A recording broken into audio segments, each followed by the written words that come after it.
आइए शाम के लिए हम लोग परमेश्वर का धन्यवाद देते हैं जो परमेश्वर पिता ने हमें दी कि एक बार फिर से हम इकट्ठे हो सके, परमेश्वर के वचन का अध्ययन कर सके। प्रकाशित वाक्य 14वां अध्याय के 14वें पद से 20वें पद तक आज शाम के समय हम लोग पवित्र शास्त्र से देखने जा रहे हैं। आज का विषय है, मुख्य विषय है द एंड टाइम हार्वेस्ट या अंत समय की कटनी। लिख लीजिएगा, आज का जो शीर्षक है वो है अंत समय की कटनी और की वर्ड्स है प्रकाशित वाक्य 14 का 14, 14 वर्ड्स 14। आइए हम लोग प्रार्थना करें और परमेश्वर के वचन में सीधे हम लोग प्रवेश करेंगे। आइए हम लोग प्रार्थना करें। धन्यवाद देते हैं परमेश्वर पिता इस समय के लिए जो तूने हमें दिया। एक बार फिर से जब हम तेरे चरणों में इकट्ठे होते हैं, तेरे वचन को लेकर के मनन करते हैं परमेश्वर, जो दो धारी तलवार की जैसे है, जो हमारे दिलों को, मनों को, आत्माओं को, प्राणों को, सोच समझ को बेधती है और हमें तेरे जैसा और बनाती है, उसके लिए धन्यवाद देते हैं। धन्यवाद देते हैं परमेश्वर पिता कि तूने पवित्र आत्मा का दान हमारे जीवन में दिया ताकि वो हमको अनंत काल की शिक्षा में, सच्चाई की शिक्षा में, शांति की शिक्षा में, यीशु की शिक्षा में आगे बढ़ा सके। सारी बात में तेरे नाम को धन्यवाद देते हैं। जितने सुनने वाले हैं, जितने अध्ययन करने वाले हैं, हर एक को आपके हाथ में समर्पित करते हैं और प्रार्थना करते हैं परमेश्वर के हमारा दिल, हमारा प्राण, हमारा शरीर तेरे सामने ग्रहण योग्य होने पाए। सारी बातों में तेरे नाम को महिमा देते हैं, यीशु के नाम से मांगते हैं, सुनो ग्रहण का पिता, आमीन। हम लोग प्रकाशित वाक्य उसका 14वां अध्याय आज शाम के समय हम लोग देखने जा रहे हैं। प्रकाशित वाक्य 1 से लगा करके 14 तक हम लोगों ने देख लिया। आज 14वें अध्याय को हम लोग अंत करने वाले हैं और 15वें अध्याय में कल हम लोग प्रवेश करेंगे, जो है अंतिम विपत्तियों के बारे में। जो 7वीं तुरही हम लोगों ने देखा था 11वें अध्याय के अंदर फूकी गई, 11 का 15 के अंदर जो 7वीं तुरही फूकी गई और स्वर्ग में एक आनंद हुआ, एक जय जयकार हुआ कि पृथ्वी का राज्य अब हमारे परमेश्वर का राज्य बन गया है, मसीह का राज्य बन गया है। तो वो जो शोर हुआ उसका जो परिणाम वो 15वें अध्याय का पहले पद से हम लोग कल अध्ययन करने वाले हैं। आज हम लोग अंत करने वाले हैं 14वें अध्याय से, 14वें अध्याय का 14 पद से 20वें पद तक। आज शाम के समय हम लोग लेकर के इस अध्याय को देखने वाले हैं। मुझे पता है आप लोगों ने इस अध्याय को पढ़ा होगा, आप लोगों ने इस वचनों को पढ़ा होगा और आपके दिल में कई प्रश्न उठे होंगे, कई बातें आप सोच रहे होंगे कि ये क्या लिखा है, इसका अर्थ क्या है। हम लोग वचन से देखेंगे कि परमेश्वर हमको किन बातों के बारे में बताता है। अभी 14वां अध्याय जब से हम लोगों ने शुरू किया, पहले पद से लगा करके हम लोग देख रहे हैं यीशु के आने वाले समय को, यीशु के दूसरे आगमन को। मतलब 7 साल का समय बीत गया, अभी यीशु के दूसरे आगमन को हम लोग देख रहे हैं। अंत समय की कटनी को हम लोग 14वें अध्याय के 14वें पद से 20वें पद तक हम लोग देखने वाले हैं। This is the final reaping of the Lord Jesus Christ. ये यीशु मसीह, प्रभु यीशु मसीह की अंतिम कटनी है जब वो न्याय करने के लिए इस पृथ्वी पर लौटेगा। मैं आपको याद दिलाना चाहता हूं मेरे प्रियो कि यीशु मसीह जो पहला आगमन था, जो पृथ्वी पर यीशु मसीह आया, दास का स्वरूप धारण करके आया। लेकिन जो दूसरा आगमन होने वाला है, जो न्याय करने के लिए आने वाला है, वो एक सार्वभौमिक राजा की जैसे आने वाला है। पहले आगमन में वो परमेश्वर की आज्ञा को मानते हुए इस पृथ्वी पर आया। दूसरे आगमन में वो आज्ञा देते हुए इस पृथ्वी पर आएगा। पहले आगमन के अंदर हम लोगों ने देखा यीशु मसीह एक छोटे से गांव के अंदर पैदा हुआ, एक छोटे से परिवार के अंदर, एक छोटे से घर के अंदर वो पला बड़ा।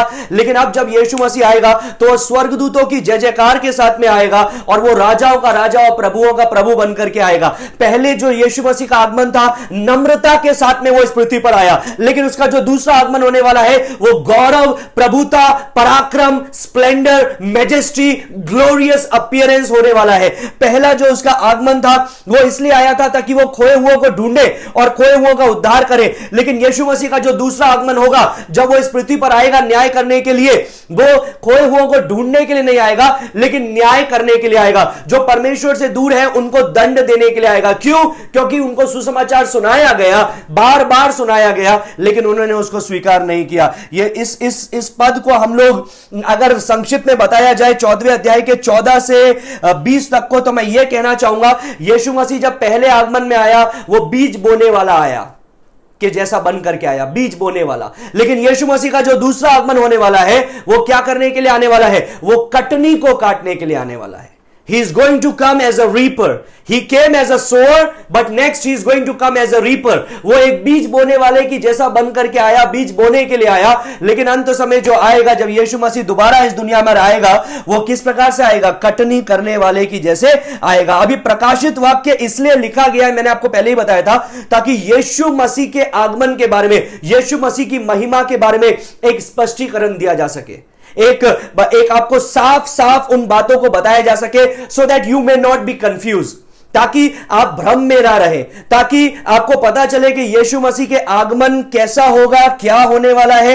आपको पता चले कि यीशु मसीह जब वापस आएगा, वो हालांकि क्रूस की मृत्यु को सहन किया, मारा गया, गाड़ा गया, तीसरे दिन जी उठा, लेकिन अब जब वो वापस आएगा, वो न्यायाधीश बनकर के आएगा, राजाओं का राजा और प्रभुओं का प्रभु बनकर के आएगा। और उसका जो ये दूसरा आगमन बताया जा रहा है यहां पर, it is the coming of wrath of God, परमेश्वर के प्रकोप के बारे में उधर बताया जा रहा है, परमेश्वर के उस न्याय के बारे में 14वें अध्याय में हम लोग देख रहे हैं। अगर आपको याद होगा 8वें पद में, 14 के 8 में हम लोगों ने उस बात के बारे में पढ़ा कि क्या आया, पृथ्वी पर क्या आ रहा है? न्याय आ रहा है, पृथ्वी पर परमेश्वर का दंड आ रहा है, परमेश्वर का न्याय आ रहा है। एक्चुअली 7वें पद से ही हम लोगों ने उन बातों को शुरू किया था, और परमेश्वर का न्याय इस पृथ्वी पर आया, और 7वें पद से हम लोगों ने 12वें पद तक देखा, 11वें पद तक देखा, सॉरी, और 12 और 13 कल के दिन हम लोगों ने देखा था, जब हम लोगों ने देखा था कि ऐसे न्याय के समय में भी उन लोगों के लिए आशा है। सुनिए गौर से,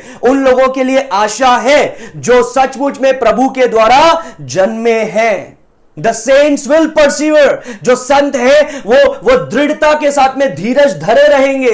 अगर वो संत नहीं है तो वो धीरज खो बैठेंगे, लेकिन वास्तविक संत जो है वो धीरज धर करके दृढ़ता के साथ में आगे बढ़ता चला जाएगा। अभी just to give you an overview of what we are learning here, हम लोग यहां पर क्या अध्ययन कर रहे हैं उसका मैं आपको एक ओवरव्यू देना चाहूंगा। तो मैं आपको फिर से याद दिलाना चाहूंगा कि 7 मोहरें खोली जा चुकी है, सातवीं मोहर के द्वारा 7 तुरही आई, और 7वीं तुरही फूकी जा चुकी है। मसीह विरोधी ने घृणित काम कर दिया। वो क्या था? 3.5 साल पहले, 3.5 साल के बाद में उसने क्या किया? अपनी मूर्ति को मंदिर के अंदर, यरूशलेम के मंदिर में लगाया, और लोगों को उसकी पूजा करने के लिए बोला। तो मसीह विरोधी घृणित बात को उसने कर दिया है। इज़राइल के ऊपर सतावट चल रही है, मसीहों के ऊपर सतावट चल रही है, साथ में परमेश्वर के ऊपर से न्याय आ रहे हैं, पृथ्वी पर न्याय आ रहे हैं, समुद्र पे न्याय आ रहे हैं, आकाश मंडल में न्याय उतर रहे हैं, और शैतान अपने पूरे जोर पर है मसीह विरोधी के द्वारा और झूठे भविष्यवक्ता के द्वारा, वो दुनिया को और दुनिया के रहवासियों को नाश करने के लिए उतारू है, खासतौर से उन लोगों को जो परमेश्वर का भय मानते हैं। और कई पृथ्वी के लोग क्या करने लगे? उस 666 की मोहर को उन्होंने ले लिया, और वो इस मसीह विरोधी को पूजने लगे, इसकी आराधना करने लगे। They begin to worship him. It is the worst time of all history, सारे इतिहास का सबसे बुरा समय है ये 7 years ट्रिब्यूलेशन पीरियड, और खासतौर से आखिरी 3.5 साल जिसको ग्रेट ट्रिब्यूलेशन हम लोग बोलते हैं। हर तरफ से परेशानी, time will become worse and worse and worse and worse, जो परिस्थितियां बद से बदतर होती चली जाएगी। और आज हो गया, स्टार्ट हो गया। एक्चुअली मैं ये नहीं बोल रहा हूं कि 7 साल का समय स्टार्ट हो गया है, लेकिन मैं ये बोल रहा हूं उन दिनों के अंदर जाने की तैयारी हो रही है। अभी 2020 में देख लीजिए कहां कहां कैसी कैसी विपत्ति आ रही है, कैसी कैसी तबाही आ रही है। कोरोना का साथ में शुरुआत हुआ, और फिर आपको पता है जो भारत में अलग अलग जगह पर कैसी परेशानी आ रही है। एम्फन के द्वारा, साइक्लोन के द्वारा नॉर्थ ईस्ट के अंदर भूकंप आ रहे हैं, और उत्तराखंड के अंदर आग लगी हुई है। इस प्रकार से कितनी समस्या चल रही है। जब हम दुनिया में देखते हैं तो इतनी समस्या चल रही है। These things are preparing the coming of the Antichrist. वो मसीह विरोधी के आगमन को तैयार कर रहा है कि ऐसी परिस्थिति बन जाएगी कि लोगों के पास में शांति नहीं होगी, लोगों को चाहिए होगा कि आकर के हमें शांति दे, और मसीह विरोधी ऐसे ही समय में आएगा। युद्ध की हालात चल रहे हैं।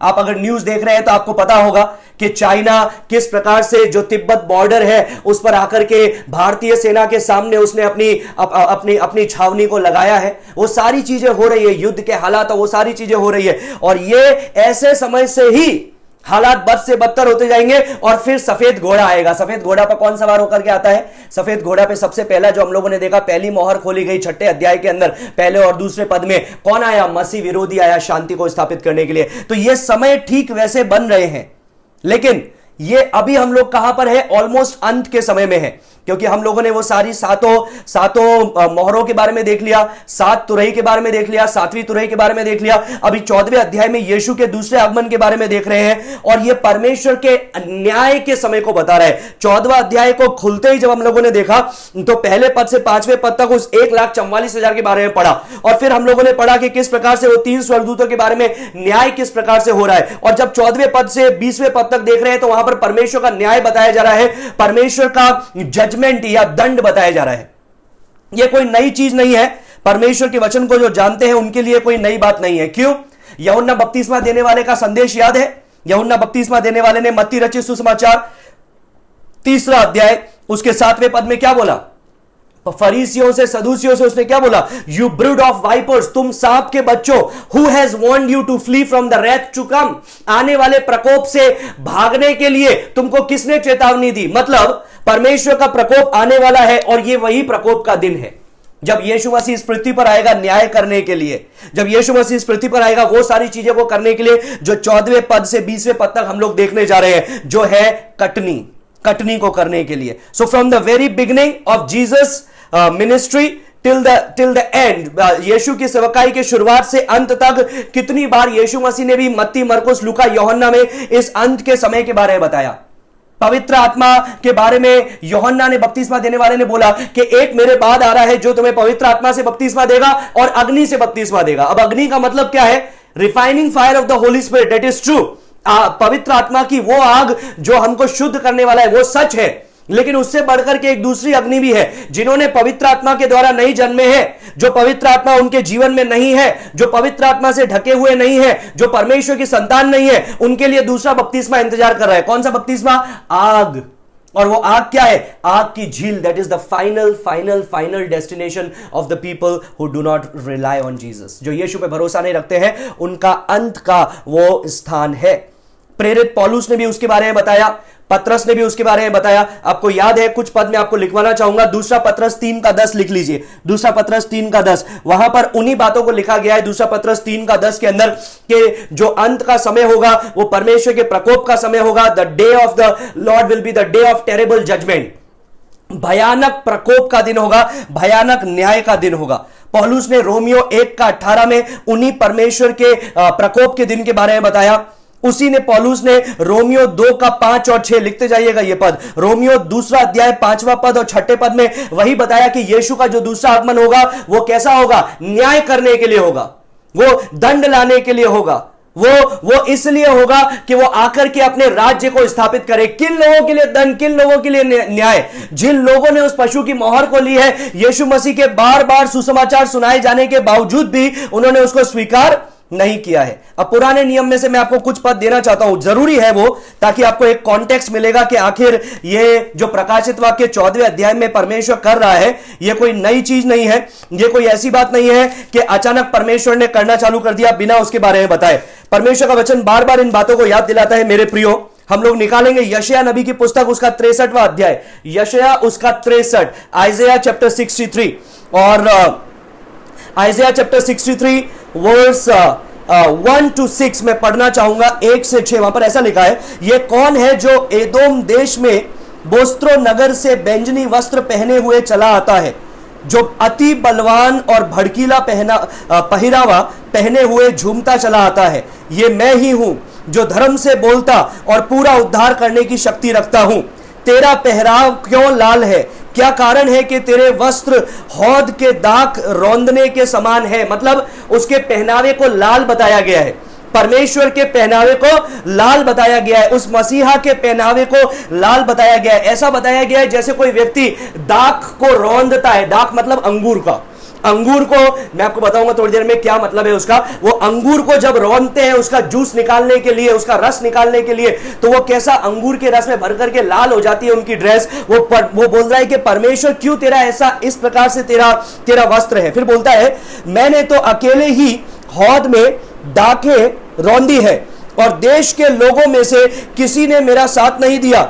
हां, मैंने अपने क्रोध में आकर उन्हें रौंदा और जलकर उन्हें लताड़ा। उनके लहू के छींटे मेरे वस्त्र पर पड़े हैं। इससे मेरा सारा पहरावा धब्बेदार हो गया है, क्योंकि बदला लेने का दिन मेरे मन में था। बदला लेने का दिन मेरे मन में था और मेरी छुड़ाई हुई प्रजा का वर्ष आ पहुंचा है। मतलब ये परमेश्वर के लोगों के लिए हर्ष का समय है, लेकिन जो परमेश्वर को नहीं जानते उनके लिए न्याय और दंड का समय है। और नहीं जानते इसका मतलब ये नहीं कि बेकसूर है, कसूरवार है, क्योंकि परमेश्वर ने बार बार उनके पास में अपने लोगों को भेजा, बार बार अपने सुसमाचार को भेजा, स्वर्गदूतों तक को सुसमाचार सुनाने के लिए भेजा, लेकिन उन्होंने किस पे विश्वास नहीं किया? उन्होंने उस झूठे भविष्यवक्ता पे विश्वास किया, सच्ची पवित्र आत्मा पे विश्वास नहीं किया। उन्होंने उस झूठे मसीहा पे विश्वास किया, सच्चे मसीहा पे विश्वास नहीं किया। उन्होंने उस झूठे शैतान पे विश्वास किया, लेकिन सच्चे परमेश्वर पिता के ऊपर विश्वास नहीं किया। फिर बोला है 5वें पद में, मैंने खोजा पर कोई सहायक ना दिखाई पड़ा, मैंने इससे अचंबा भी किया कि कोई संभालने वाला नहीं था। तब मैंने अपने भुजबल से उद्धार किया और मेरी जलजलाहट ही ने मुझे संभाला। हाँ, मैंने अपने क्रोध में आकर देश देश के लोगों को लताड़ा, अपनी जलजलाहट से मैंने उन्हें मतवाला कर दिया और उनके लहू को भूमि पर बहा दिया। ये जो 14वें पद में पढ़ने वाले ना, उस सब का संदर्भ, उस सब का कॉन्टेक्स्ट एक्चुअली 14वें पद में नहीं है, उस सब का कॉन्टेक्स्ट है पूरे पवित्र शास्त्र में। तो इसलिए मैं आपको उसका कॉन्टेक्स्ट देना चाहता हूं कि क्या हो रहा है, ये आखिर ये बातें क्या हो रही है, जो परमेश्वर कर रहा है, आखिर ये हो क्या रहा है। ये यीशु मसीह के दूसरे आगमन के बारे में बताता है कि वो लहू से सने हुए उसके पोशाक होगी। क्यों? न्याय करते हुए, वो युद्ध करते हुए। और वही चीज हम लोग प्रकाशित वाक्य 14वें में पढ़ रहे हैं। These are two parallel lines. ये यशायाह से जो भी पढ़ा 63 से, और प्रकाशित वाक्य 14 में जो पढ़ रहे हैं, ये समांतर दिशा में रेलवे ट्रैक का जैसा है, एक समान बातों को बताता है।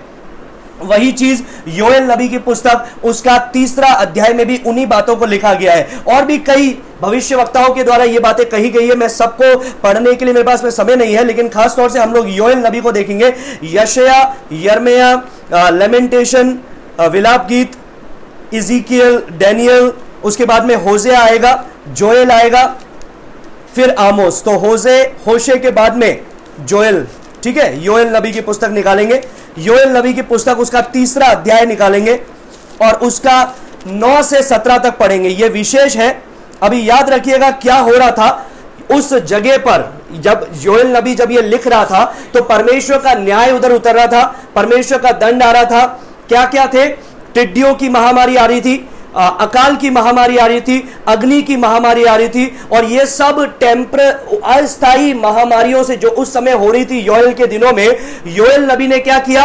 अंत के दिन के बारे में उसकी तुलना की। और योएल नबी ने बोला, अगर ये चीजें तुम्हारे लिए भयानक है तो जस्ट इमेजिन, सिर्फ ये कल्पना करो कि यीशु मसीह के दूसरे आगमन का समय कैसे होगा। अगर ये बातें तुम्हारे लिए भयानक है तो यीशु मसीह के दूसरे आगमन का समय कैसा होगा। तो उसने उसको कंपेयर करते हुए यीशु मसीह के दूसरे आगमन के बारे में बताया। उसको मैं पढ़ना चाहूंगा। योएल नबी की पुस्तक उसका 3 अध्याय उसका 9 से 17 लिख लीजिएगा, मैं पढ़ूंगा।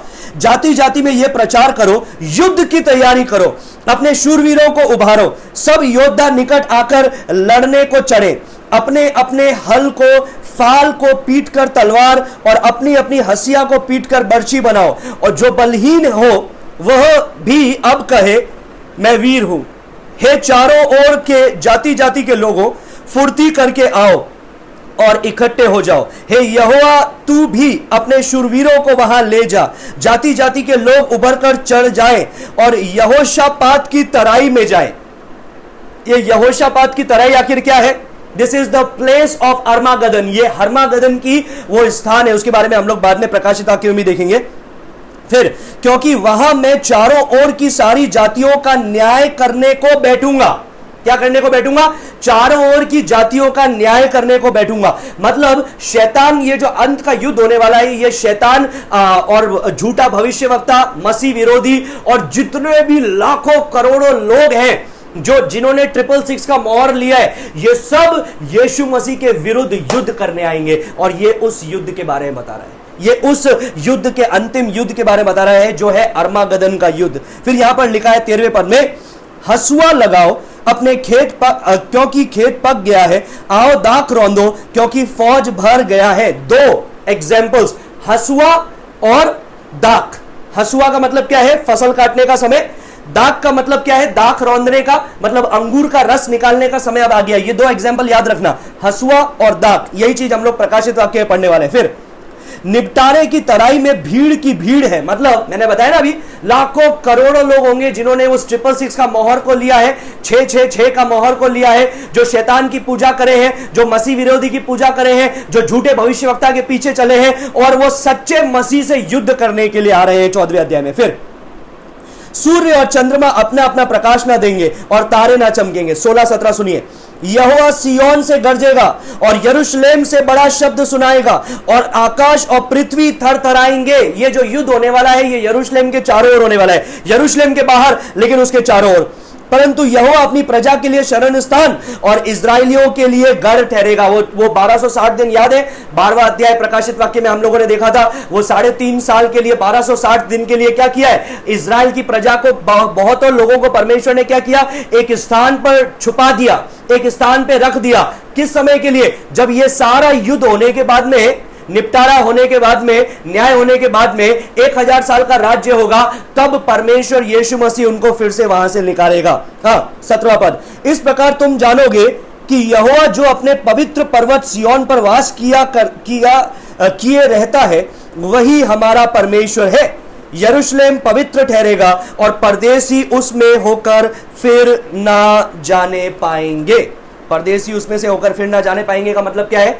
जो भी परमेश्वर का संतान नहीं है वो उस स्थान पर फिर कदम नहीं रखेगा, वो उस स्थान में से फिर नहीं जाएगा। तो ये दो बातों को याद रखिएगा। इन बातों को याद रखते हुए आइए हम लोग प्रकाशित वाक्य 14वें अध्याय में आएंगे। अब जब प्रकाशित वाक्य नए नियम में हम लोग आते हैं, प्रकाशित वाक्य 14 में आते हैं, तो मैं आपको याद दिलाना चाहूंगा यीशु मसीह की बातें जो यीशु मसीह ने मत्ती रचित सुसमाचार उसका 13वां अध्याय उसके 30वें पद में कहा। लिख लीजिए, मत्ती 13 का 30, book of Matthew chapter 13 verse 30।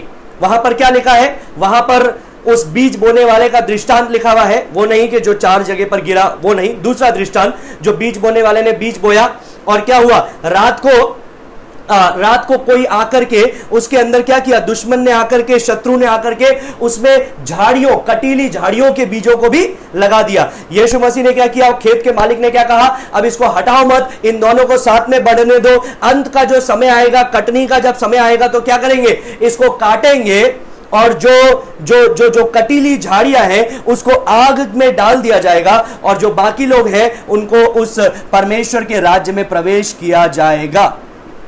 इन बातों के बारे में हम लोग उधर पढ़ते हैं। सो chapter number 14 book of revelation, प्रकाशित वाक्य 14वां अध्याय हमको यीशु मसीह के फाइनल जजमेंट के बारे में बताता है। फाइनल जजमेंट तो actually great white throne judgement है, लेकिन जो पृथ्वी पर न्याय करने के लिए आने वाला है, पृथ्वी पर जो उसका दूसरा आगमन है, उसको यहां पर दर्शाया गया है प्रकाशित वाक्य 14 में। अब यहां पर 2 पिक्चराइजेशन दी गई है, 2 प्रकार की तस्वीरें या 2 प्रकार के बातों से यीशु मसीह के अंत समय को दर्शाया गया है।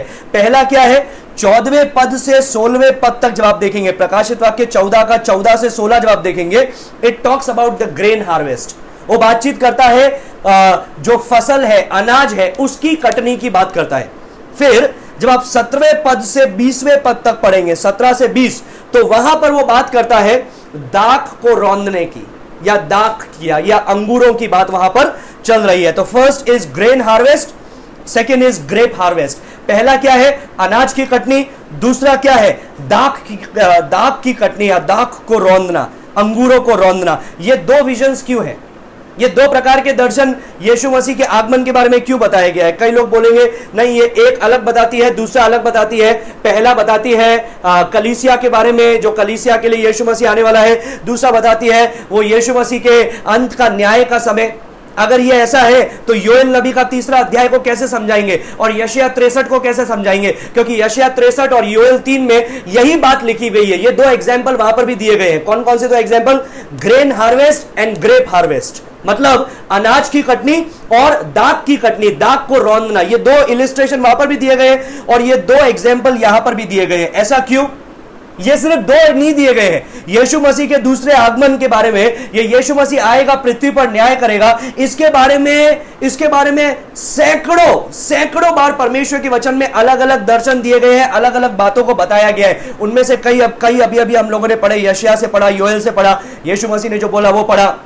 यूहन्ना ने जो बोला वो पढ़ा, पतरस ने जो बोला वो पढ़ा, पौलुस ने जो बोला वो पढ़ा, यूहन्ना बपतिस्मा देने वाले ने जो बोला उसको हम लोगों ने पढ़ा. So there are different visions what the Lord gave about this particular day and time harvest. ये अंत समय की कटनी के बारे में परमेश्वर ने पवित्र शास्त्र में कई वर्णन दे करके रखे हैं. हमें क्या करने की जरूरत है? हमें उनको एक साथ लेकर के जोड़ करके समझने की जरूरत है. And that's what I am going to do for you tonight. यही मैं आपके लिए आज रात को इस समय में करना चाहूंगा. So there are two significant final judgement to come. दो अंतिम न्याय आने वाले हैं. जब हम लोग परमेश्वर के वचन को देखते हैं तो दो अंतिम न्याय आने वाले हैं. पहला अंतिम न्याय कौन सा है? याद करिए, प्रकाशित वाक्य 11:15. पृथ्वी का राज्य अब हमारे परमेश्वर का राज्य हो चुका है. वो किसको बताता है? सातवीं तुरही. तो सातवीं तुरही के अंदर क्या हुआ? 7 कटोरे का न्याय उतरा, जो हम लोग 16वें अध्याय में विस्तार पूर्वक पढ़ने वाले हैं. चैप्टर 16 16वें अध्याय में हम लोग विस्तार पूर्वक उसके बारे में पढ़ने वाले हैं. एक तो वो न्याय है जो पृथ्वी पर आने वाला है. दूसरा न्याय कौन सा है? वो अर्मागदन का युद्ध, जिसके बारे में अभी मैंने आपको बताया. वो अर्मागदन का युद्ध, जब यीशु मसीह आएगा और इस पृथ्वी पर न्याय को करेगा. सो जब हम अंत समय को देखते हैं, it is divided into 2 different phases. 2 अलग अलग बातों को हम लोग वहां पर देख रहे हैं. एक 7 बाउल जजमेंट, 7 कटोरे का न्याय, और दूसरा जो है वो अंतिम युद्ध या अर्मागदन का युद्ध, जब यीशु मसीह इस पृथ्वी पर आएगा और युद्ध करेगा और वो इस पृथ्वी पर शासन को करेगा 1000 साल के लिए. I hope you are getting my point. आप समझ रहे होंगे इन बातों को. तो आइए सबसे पहले हम लोग पहला भाग को देखते हैं. What is the first thing? पहली भाग कौन सी है? पहला भाग मैंने आपको बताया grain harvest. Verse number 14 to 16. 14 पद से 16 पद तक हम लोग देखने वाले हैं. क्या देखने वाले हैं? We are going to see about the grain harvest. हम लोग देखने वाले हैं अनाज की कटनी के बारे में. किसकी कटनी के बारे में? अनाज की कटनी. तो सबसे पहले 14वें पद से 16वें पद तक हम लोग देखेंगे अनाज की कटनी के बारे में. अब ये दोनों बातें जो हम लोग देखेंगे, दोनों घटनाओं के बारे में, पहला है अनाज की कटनी और दूसरा है वो अंगूरों की कटनी. ये जब दोनों बातों को हम लोग देख रहे हैं तो तीन चीजें हम लोग दोनों दृष्टांतों में या दोनों दर्शनों के अंदर देखेंगे. तीन बातें देखेंगे.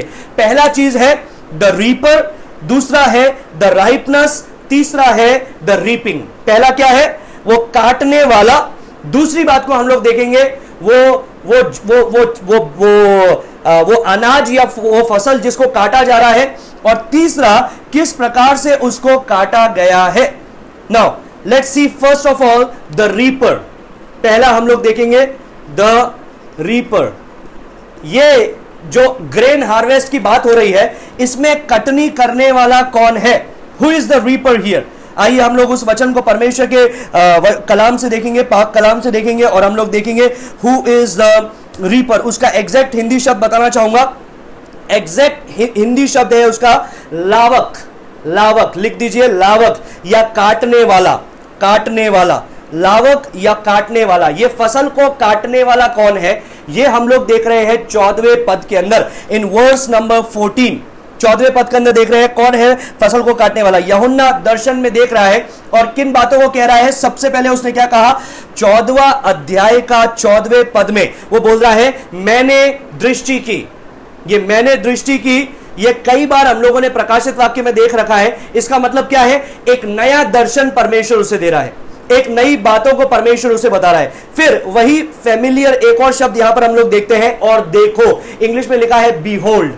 That means These things are important. ये बातें बहुमूल्य है, ये बातें जरूरी है. It means just wow. इसका मतलब है wow.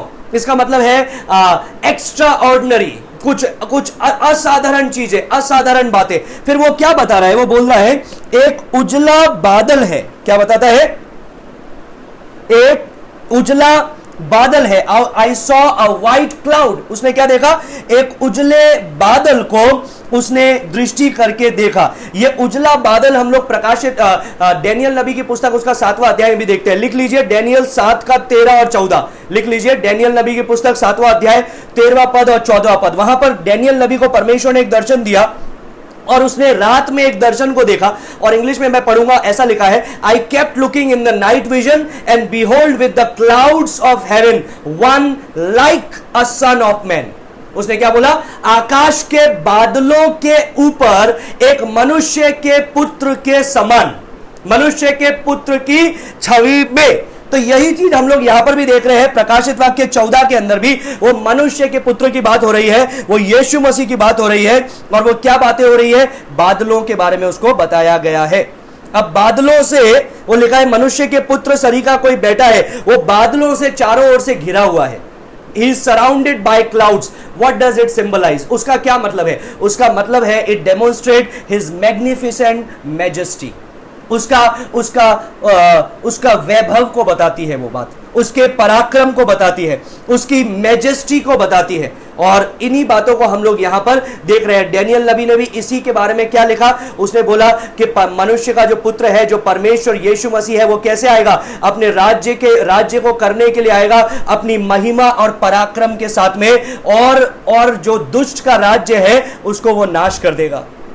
मत्ती रचित सुसमाचार 24 का 30 लिखते जाइएगा। मत्ती उसका 24वां अध्याय, उसका 30वां पद, वहां पर भी क्या लिखा है? It speaks about the second coming of Jesus in glory. Yeshu Masih के दूसरे आगमन के बारे में बताया गया है और महिमामय दृष्टि से बताया गया। और याद रखिए, यीशु मसीह का दूसरा आगमन, बादलों को हमेशा साथ में जोड़ा गया है। बादलों को जोड़ने का एक कारण यह भी है, it talks about the majesty of the coming king. वो आने वाले राजा की वैभव को बताता है, प्रतिष्ठा को बताता है। मत्ती 24 का 30 में क्या लिखा है? Then the sign of the Son of Man will appear in the sky. Now मत्ती 24 ये रैप्चर के बारे में नहीं है, ये ट्रिबुलेशन पीरियड के बारे में है। ये वो क्लेश के समय के बारे में है और यीशु मसीह के फाइनल आगमन के बारे में बताता है। वो नहीं बता रहा है कि वो कलीसिया को उठा लेगा, उसके बारे में नहीं बता रहा है। वो बता रहा है कि वो क्या करने वाला है, वो आकर के अपने राज्य को, 1000 साल के राज्य को स्थापित करने वाला है। तो यहां पर इंग्लिश में ऐसा लिखा है, then all the tribes of the earth will mourn and they will see the Son of Man coming on the clouds of the sky with power and great glory. वो किसको देखेंगे? वो मनुष्य के पुत्र को बादलों पर आते हुए देखेंगे, अपने सामर्थ्य के साथ में और महिमा के साथ में, महान महिमा के साथ में। वही शब्द यहां पर लिखा हुआ है। तो इसको ये मत सोचिएगा कि 14वां पद जो है ये रैप्चर के बारे में बताता है, नहीं। 14वां पद, मत्ती 24, योएल, ये सारी यशायाह हम लोगों ने देखा, ये अंत समय को बताता है। यीशु मसीह के फाइनल कमिंग को बताता है, जो अंत में वो आने वाला है, उसका दूसरा आगमन जो पृथ्वी पर होने वाला है। मत्ती 26 का 64 लिख दीजिए। मैथ्यू चैप्टर 26 वर्स 64, वहां पर भी ऐसा लिखा है, You have said it yourself, nevertheless I tell you, hereafter you shall see the Son of Man sitting at the right hand of power and coming on the clouds of heaven. उसने वो जो फरीसी थे, महायाजक थे, उनसे उसने बोला, तुमने ही ठीक कहा, तुम मनुष्य का पुत्र को सामर्थ्य के दाहिने हाथ बैठे हुए देखोगे और उसको सामर्थ्य के साथ में बादलों पर उतरते हुए देखोगे। प्रेरित तो एक याद है, जब यीशु मसीह बादलों पर उठा लिया जाता था, है ना? फिर से बादलों का मतलब क्या है? महिमा। परमेश्वर अपनी महिमा को प्रकट कर रहा है। बादलों पर उठा लिया जाता था और फिर स्वर्गदूतों ने क्या बोला? ओ मैन ऑफ गलीली, है गलीली के पुरुषों, तुम किसको देख रहे हो? तुम इधर क्यों ताकते हो? क्योंकि तुम ऐसे ही इसको उतरते हुए भी देखोगे। इसलिए कई लोगों ने क्या सोचा था, उनमें से उन्होंने सोचा था कि यीशु मसीह हमारे ही समय में आने वाला है, क्योंकि वहां पर स्वर्गदूतों ने बोला था तुम इसको देखोगे। तो उन्होंने सोचा था कि फाइनली हमारा 40-50 साल का जीवन और बचा है, तो 40-50 साल में यीशु मसीह वापस आने वाला है, अपने राज्य को शुरू करने वाला है। लेकिन एक्चुअली वो उस बात को नहीं बता रहा था, वो इस बात को बता रहा था कि यीशु मसीह का दूसरा आगमन कैसे होगा। By the way, just for a contrast, एक कॉन्ट्रास्ट करने के लिए यहां पर हम लोग रीपर को देखते हैं। कौन है कटनी करने वाला? यीशु मसीह, प्रभु यीशु मसीह। और वो कैसे आ रहा है? ऑन द व्हाइट क्लाउड्स, वो सफेद बादलों से घिरा हुआ आ रहा है। By the way, chapter number 17, 17वां अध्याय जो है, it talks about the beast, वो पशु के बारे में बात करता है। और वो क्या बोलता है? पशु किस पे बैठा है? वो पशु बहुत जल पर बैठा है, बहुत सारे जल पर बैठा है। और 17 का 1 जब आप पढ़ेंगे, प्रकाशित वाक्य 17 का 15वां पद जब आप पढ़ेंगे, वहां पर आपको देखने के लिए मिलेगा कि वो क्या कर, वहां पर लिखा है, and the waters are where the harlot sits or the prostitute sits are people and multitudes and nations and tongues। वो prostitute कौन है? वो हार्लॉट कौन है? वो है फॉल्स रिलीजन। ये पशु कौन है? ये है फॉल्स प्रॉफिट, झूठा भविष्यवक्ता। वो कहा, वो भी बैठा है, किसके ऊपर बैठा है? पानी के ऊपर, समुद्र के जल पर। और वो किसको बताता है? वो बताता है अन्य जाति को, जो हर एक बड़ी भीड़ है, जो हर एक जाति, कुल, लोक, भाषा से है। लेकिन यीशु मसीह का राज्य स्वर्गीय राज्य है, वैभव का राज्य है। और वो किस प्रकार से आएगा? वो राज्य करने के लिए आएगा। 14वें पद में, प्रकाशित वाक्य 14 का 14 हम लोग फिर देखेंगे, वहां पर लिखा है one like a sun of man, एक मनुष्य के पुत्र के समान। अब कई लोग सोचेंगे इसको डायरेक्टली क्यों नहीं लिखा मनुष्य का पुत्र? मनुष्य के पुत्र के समान क्यों लिखा? क्योंकि वो उन्हीं बातों को रिपीट किया गया है जो डैनियल 7 का 13 में प्रभु ने दर्शन में डैनियल को बताया था। इसका मतलब क्या है? इसका मतलब है he is the Son of man, वो मनुष्य का पुत्र है। और इसी चीज को हम लोगों ने कहां पर देखा था? प्रकाशित वाक्य 1 अध्याय 13वें पद में देखा था। आइए हम लोग उसको पढ़ेंगे। प्रकाशित वाक्य 1 का 13, वहां पर क्या लिखा है? यीशु मसीह के बारे में बातचीत हो रही है, बोला जा रहा है, और उन दीवटों के बीच में मनुष्य के पुत्र के सदृश एक पुरुष को देखा। तो मनुष्य के पुत्र के सदृश का मतलब क्या है? वो मनुष्य का पुत्र ही है। It talks about Jesus Christ himself, वो यीशु मसीह के बारे में बता रहे हैं। और एक और चीज यहां पर लिखा है, प्रकाशित वाक्य 14 का 14 में फिर आएंगे, ये जो रीपर आ रहा है, ये जो कटनी करने वाला आ रहा है, इसके सर पर एक मुकुट है। क्या लिखा है? उसके सर पर एक मुकुट है। ना सिर्फ वो महिमा से ढका हुआ है, लेकिन उसके सर पर सोने का मुकुट है। अभी ये जो सोने का मुकुट, मुकुट शब्द जो लिखा गया है, वो शब्द है स्टेफानोस इन ग्रीक लैंग्वेज। यूनानी भाषा है, वो शब्द है स्टेफानोस। और स्टेफानोस का मतलब क्या होता है? मैंने आपको पहले भी कई बार बताया, it means the Victus crown, मतलब जयवंत प्रभु का, या जयवंत राजा का, या जयवंत व्यक्ति का मुकुट को वो बताता है। It means somebody, it means not a royal crown, diadime, जो एक और ग्रीक शब्द है जिसको हम लोग बाद में देखेंगे, जो प्रकाशित वाक्य 19 में लिखा है, जो यीशु मसीह ने diadime पहना है, वो है द किंगली क्राउन, मतलब एक राजकीय मुकुट। लेकिन अभी वो राजकीय मुकुट पहन करके नहीं आ रहा है।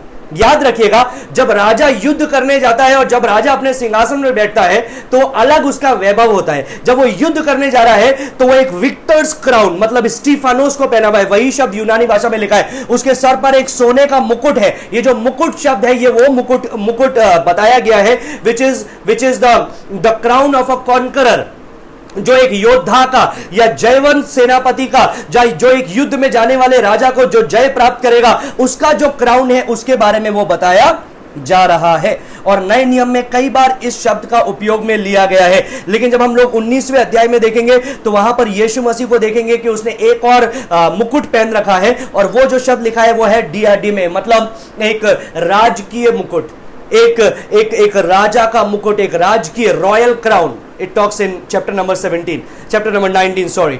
अभी हम लोग आगे चलेंगे और देखेंगे कि उसके हाथ में एक हसुआ है।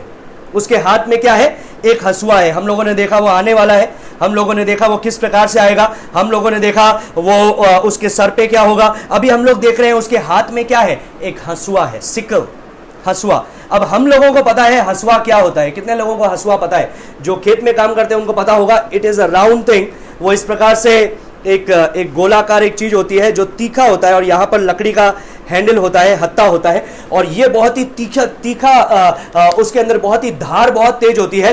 और वो क्या करते हैं उससे? It's like a razor sharp, वो रेजर की जैसे एकदम तीखा होता है। और वो क्या करने के काम में आता है? फसल को काटने का काम करता है, फसल को काटने का काम करता है। So it talks about the final coming of Jesus, जब वो न्याय करने के लिए आएगा और वो अपने लोगों को राज्य में प्रवेश करवाएगा, और जो दुष्ट के हैं उसको वो नाश होने के लिए छोड़ देगा। Now we will see the second thing. दूसरा चीज हम लोग देख रहे हैं, द राइपनेस, कितना पका हुआ है, मतलब ये जो फसल है वो कितनी पकी हुई है, उसको हम लोग देखेंगे। फसल का पका होना, हिंदी में लिख दीजिए फसल का पका होना। 15वें पद को हम लोग देखेंगे, वहां पर ऐसा लिखा है, फिर एक और स्वर्गदूत ने मंदिर में से निकलकर, गौर से सुनिएगा, मंदिर में से निकलकर, और लिखा है आगे, उससे जो बादल पर बैठा था बड़े शब्द से पुकार कर कहा, अपना हसुआ लगाकर लवनी कर, क्योंकि लवनी का समय आ पहुंचा है, इसलिए कि पृथ्वी की खेती पक चुकी है। पृथ्वी की खेती पक चुकी है। Now ripeness indicates the time is now. ये फसल काटने का समय आ पहुंचा है। कैसे पता चलता है? वो फसल को देख करके ये पूरी तरह से पक गई है। अभी यहां पर सबसे पहला चीज आप लोग देख रहे हैं 15वें पद के अंदर कि एक और स्वर्गदूत मंदिर में से निकल करके आ रहा है। कहां से निकल करके आ रहा है? मंदिर में से निकल करके आ रहा है। जब हम लोग 17वें पद में देखेंगे तो हम लोग एक और स्वर्गदूत को देखेंगे जो स्वर्ग के मंदिर में से निकल करके आता है। तो यहां पर हम लोग देख रहे हैं स्वर्गदूतों की प्राथमिकता को, स्वर्गदूतों की बातों को, जो स्वर्गदूत कर रहे हैं उसके काम को हम लोग देख रहे हैं। मैंने आपको बार बार याद दिलाया था कि स्वर्गदूतों का अंतिम समय में, न्याय के समय में एक बहुत बड़ा योगदान है। परमेश्वर ने उनको बनाया है और परमेश्वर की एक योजना है, सिर्फ आराधना के लिए नहीं। कई लोग सोचते हैं स्वर्गदूत सिर्फ आराधना के लिए नहीं, आराधना के लिए है। उसके बाद में दूसरा इब्रानियों पहला अध्याय जो लिखा है, जो उद्धार होने वाले लोग हैं उनकी सेवा टहल करने के लिए है। फिर अंत के समय में न्याय करने के लिए है, सुसमाचार प्रचार करने के लिए है, न्याय को पृथ्वी पर प्रकट करने के लिए है, डालने के लिए है, उंडेलने के लिए है। यहां पर हम लोग चौथे स्वर्गदूत को देख रहे हैं। हम लोगों ने 14वें अध्याय में 3 स्वर्गदूत पहले भी देखे। 6ठे पद से लगा करके 11वें पद तक 3 स्वर्गदूतों के बारे में हम लोगों ने पढ़ा था। तो ये अब चौथे स्वर्गदूत को हम लोग देख रहे हैं और ये चौथे स्वर्गदूत के पास में एक विशेष कार्य है और ये परमेश्वर की मंदिर में से निकल करके आता है जो स्वर्ग में है। ये कहां से आ रहा है? मंदिर में से निकल करके जो स्वर्ग में है। यूहन्ना 5:27 में से आपको याद है, वहां पर यीशु मसीह के बारे में जब बताया जा रहा है तो यीशु मसीह ने एक अंत का समय के बारे में बताया जा रहा है कि अंत का समय का जितना न्याय है वो कौन करने वाला है? यीशु मसीह। समय परमेश्वर का है, परमेश्वर पिता उसको बोलेंगे अब कीजिए, अब करो, अब ये समय ठीक है, वो करना चालू हो जाएगा। आपको याद है यीशु मसीह ने जब पहली बार उसकी मां ने यीशु मसीह को बोला कि तुम इस पानी को दाखरस में बदलो, उसने बोला मेरा समय अभी तक नहीं आया है। और अंत के समय में जब वो पकड़वाया जा रहा था उसने अपने चेलों को बोला मेरा समय आ पहुंचा है, मेरी घड़ी आ पहुंची है। किसके बारे में बात कर रहा था? वो घड़ी के बारे में जिसके कार्य के लिए वो आया था, पृथ्वी पर लोगों के लिए अपने प्राण को देने के लिए, उनका उद्धार करने के लिए। अभी यहां पर दूसरा उसका आगमन है। किसके लिए? न्याय करने के लिए। और यही पद वही बता रहा है कि स्वर्गदूत आकर के बोल रहा है now this is the time for you to do it. समय आ गया है और तू शुरू कर दे। और वहां पर शब्द लिखा है, उसने, उस स्वर्गदूत ने ऊंचे आवाज में बड़े शब्द से पुकार करके कहा। किसको पुकार करके कहा? जो बादल पर बैठा था। बादल पे कौन बैठा था? यीशु मसीह। उसको पुकार करके क्या कह रहा है? वो ऊंचे शब्द से पुकार करके कहता है। ऊंचे शब्द का मतलब क्या है? It means authority from God. परमेश्वर की ओर से ये अधिकार है। इट मींस अर्जेंसी, शीघ्र करना है। It means the power of the Lord, the strength of the Lord. परमेश्वर का बल, परमेश्वर का सामर्थ्य को बताता है। और क्या क्या वो बोल रहा है? वो बोल रहा है अपना हंसुआ लगाकर लवनी कर। क्या बोल रहा है? अपना हंसुआ लगाकर लवनी कर, क्योंकि लवनी का समय आ पहुंचा है, इसलिए कि पृथ्वी की खेती पक चुकी है। ये जो शब्द लिखा है पक चुकी, इसके ऊपर गौर करने की जरूरत है। ये जो पकना जो शब्द है, ये जब यूनानी भाषा में देखेंगे तो इट मींस ओवर राइप। उसका मतलब है जब जब जब जब ज्यादा पक जाती है, अभी किसी काम की नहीं है, तो वो उस चीज के बारे में बता रहा है। क्योंकि यीशु मसीह का जो ये न्याय होने वाला है, ये विशेष करके किसके ऊपर न्याय है, किसके ऊपर दंड है? ये विशेष करके उन लोगों पर दंड है जो लोगों को परमेश्वर ने समय दिया, लेकिन उन्होंने फिर भी परमेश्वर को स्वीकार नहीं किया। So it actually means they have become actually dry, they have withered, they are overripe, they are rotten. It means समय दिया लेकिन उन्होंने स्वीकार नहीं किया। Now there is no more time for them. अभी उनके लिए और समय नहीं है, अभी उनको और समय नहीं दिया जाएगा। It is very late now. पहले स्वर्गदूत ने जब प्रचार किया था, समय था। दूसरे स्वर्गदूत ने उड़ते हुए प्रचार किया, समय था। तीसरे स्वर्गदूत ने उड़ते हुए प्रचार किया, समय था। चौथा स्वर्गदूत जब आया और उसने घोषणा की, अब समय नहीं है, पक चुका है वो समय। वो ऑलरेडी पक चुका है, वो खेती पक चुकी है। खेती पक चुकी है इसका मतलब ये नहीं उन्होंने परमेश्वर को स्वीकार कर लिया है। खेती पक चुकी है इसका मतलब ये है जो समय दिया जाना था वो समय दे दिया। जितने लोगों को यीशु को स्वीकार करना था उन्होंने कर दिया। जितने लोगों को 666 की मोहर लेना था उन्होंने ले लिया। अब और समय नहीं दिया जाएगा। Now there is no more mercy. अब और अनुग्रह नहीं है, अब और करुणा नहीं है। Now this is the righteousness for judgement. वो राइटनेस के बारे में बात कर रहा है, फसल पकने के बारे में बात कर रहा है। किस बात के लिए पक गई है फसल? न्याय के लिए पक गई है। किसके लिए पक गई है? न्याय के लिए पक गई है। और परमेश्वर का कितना अनुग्रह है कि परमेश्वर क्या करता है? समय देता है जब तक कि पूरा जितना समय देना चाहिए उतना समय उनको ना मिल जाए। लेकिन जो लोग उसको स्वीकार नहीं किए करेंगे, उसका अंत क्या होगा? परमेश्वर का वचन बताता है वो सिर्फ एक ही काम के लिए उनका अंत होने वाला है, काट करके उसको इकट्ठा करके आग में डालने के लिए। और यही चीज हम लोगों ने सुसमाचारों में यीशु के दृष्टांत से देखा, और यही चीज हम लोगों ने यहां पर देखा। और याद रखिए, इनको मौका पे मौका पे मौका पे मौका मिलता आया है। प्रभु ने इनको मौका दिया है 1,44,000 प्रचारकों के द्वारा, वो 2 गवाहों के द्वारा, वो अन्य जाति के प्रचारकों के द्वारा, वो यहूदी प्रचारकों के द्वारा, वो स्वर्गदूतों के प्रचार के द्वारा। परमेश्वर ने इनको बार बार मौका दिया, बट नाउ दे आर ओवरराइप। अब उनके लिए समय बचा हुआ नहीं है। 16वें पद में एक और बात यहां पर हमको याद दिलाता है। 16 पद को जब हम लोग देखेंगे, we come to the reaping, हम आते हैं कटनी के बारे में देख रहे हैं, द रीपिंग। लिख दीजिए कटनी। पहला हम लोगों ने देखा लावक, मतलब कटनी करने वाला कौन है। दूसरा हम लोगों ने देखा फसल। अब तीसरा हम लोग देख रहे हैं कटनी के बारे में। और मैं जब इन पदों को पढ़ता हूं, it is a tragic situation. ये गंभीर परिस्थिति है। और कितना अच्छा होगा यदि इस परिस्थिति की वास्तविकता को समझ करके, उसके वास्तविकता को जीवन में उतार करके हम सेवकाई में जुट जाएं। तो सिर्फ प्रचारक नहीं, जितने लोग प्रभु को स्वीकार किए हैं, अगर आप इस वचन को सुन रहे हैं और आपने यीशु को अपने जीवन में स्वीकार किया है, आपका नया जन्म हुआ है, आप परमेश्वर की संतान है, दिस इज योर रेस्पॉन्सिबिलिटी। यह आपका उत्तरदायित्व है कि इन बातों को आप समझें। 16वें पद में क्या हो रहा है देखेंगे, वहां पर लिखा है, अतः जो बादल पर बैठा था उसने पृथ्वी पर अपना हंसुआ लगाया और पृथ्वी की लवनी की गई। पृथ्वी की लवनी की गई। मत्ती रचित सुसमाचार 25वां अध्याय आपको याद है, जहां पर बकरियों का और भेड़ों का दृष्टांत के द्वारा यीशु मसीह ने अंत समय को बताया कि उन बकरियों को अलग किया जाएगा, भेड़ों को अलग किया जाएगा। भेड़ों को अलग किया जाएगा 1000 साल के समय के लिए, बकरियों को अलग किया जाएगा वो आग में डाले जाने के लिए। मत्ती रचित सुसमाचार 13वां अध्याय आपको याद है।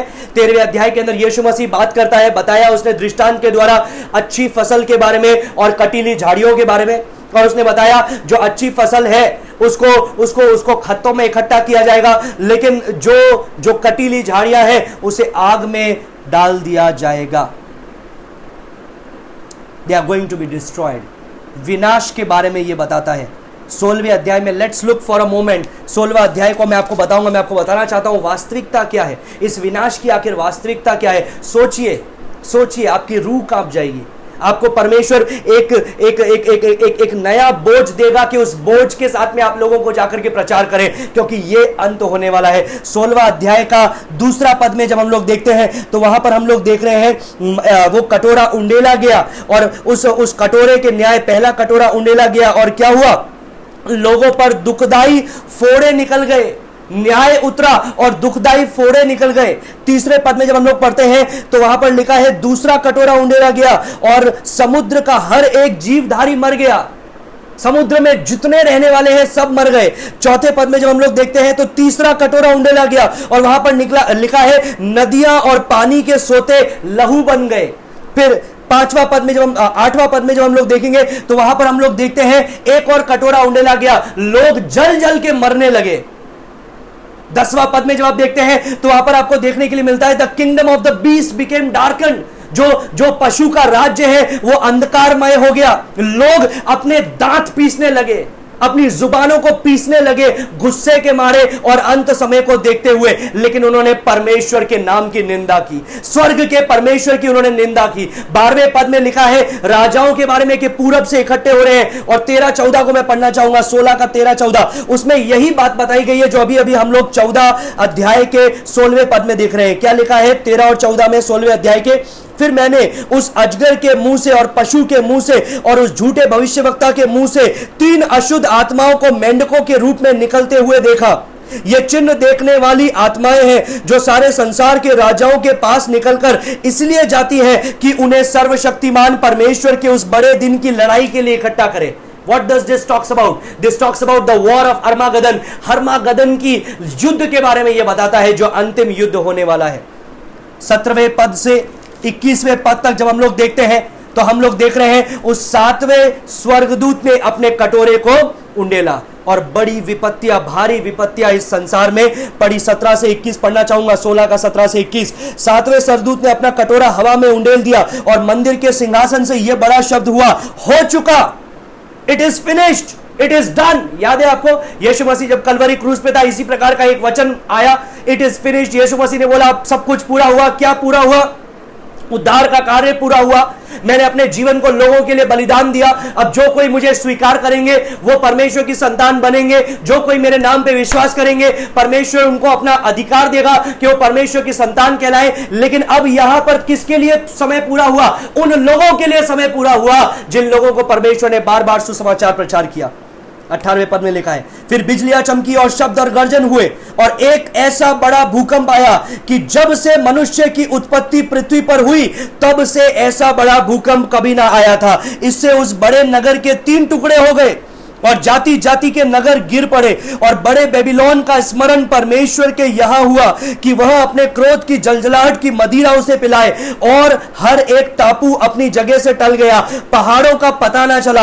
आकाश से मनुष्यों पर मन मन भर के ओले गिरे, इसलिए कि यह विपत्ति बहुत ही भारी थी। लोगों ने ओलों की विपत्ति के कारण परमेश्वर की निंदा की। यह अंतिम विपत्ति भी जब आ रही है, लोग निंदा कर रहे हैं, उसको ग्रहण नहीं कर रहे हैं। इसलिए यहां पर लिखा है, the time of their ripeness has gone. उनका पकने का समय जा चुका है, पूरा हो गया है। जो मौका उनको दिया जाना था वो मौका पूरा दिया जा चुका है, अब और मौका नहीं है। Now let's talk about the second thing, the grape harvest. दूसरा हम लोग देख रहे हैं ग्रेप हार्वेस्ट, मतलब वो अंगूरों के बारे में हम लोग वचन को पढ़ रहे हैं कि वो अंगूरों की कटनी के बारे में। और ये 17वें पद से लगा करके 20वें पद के अंदर लिखा गया है, प्रकाशित वाक्य 14 का 17 से 20। This talks about the grape harvest. ये बातचीत करती है उस अंगूरों की फसल को कटने के विषय। पहले हम लोगों ने देखा यीशु मसीह के दूसरे आगमन को 2 अलग अलग दर्शनों के दृष्टांतों के द्वारा बताया गया है। योएल नबी 3रा अध्याय में भी यही बताया गया है, यशायाह 63 में भी यही बताया गया है। और वो 2 अलग अलग बातें क्या है? पहला है ग्रेन, दूसरा है ग्रेप। पहला है फसल काटना, हसुआ लगाना, और दूसरा है अंगूर को रौंदना, दाग की बारी को से दाग काटना और उसको रौंदना। तो मैंने आपको बताया था ये 2 अलग अलग 2 चीजों के बारे में बता रहा है। पहला ये कौन सा है? ग्रेन हार्वेस्ट का मतलब क्या है? ये फसल को काटने का मतलब क्या है कि वो जो 7वीं तुरई फूकने से जो 7 विपत्तियां और आई, ये उस समय को बताता है। और ये किसको बताता है? ग्रेप हार्वेस्ट किस चीज को बताता है? वो उस अंतिम युद्ध को बताता है जो हर्मागदन का युद्ध होने वाला है। Now the same 3 things we are going to talk here. पहला है रीपर। सबसे पहले हम लोग देख रहे हैं काटने वाला, कटनी करने वाला। ये हम लोग देखने वाले हैं 17वें पद से। कटनी करने वाला आखिर कौन है? आइए जल्दी से पढ़ेंगे। फिर एक और स्वर्गदूत उस मंदिर में से निकला जो स्वर्ग में है, और उसके पास भी चोखा हसुआ था। He came out of the temple of the lord and he had a sharp sickle. उसके पास भी क्या है? एक चोखा हसुआ है। This is the 5th angel.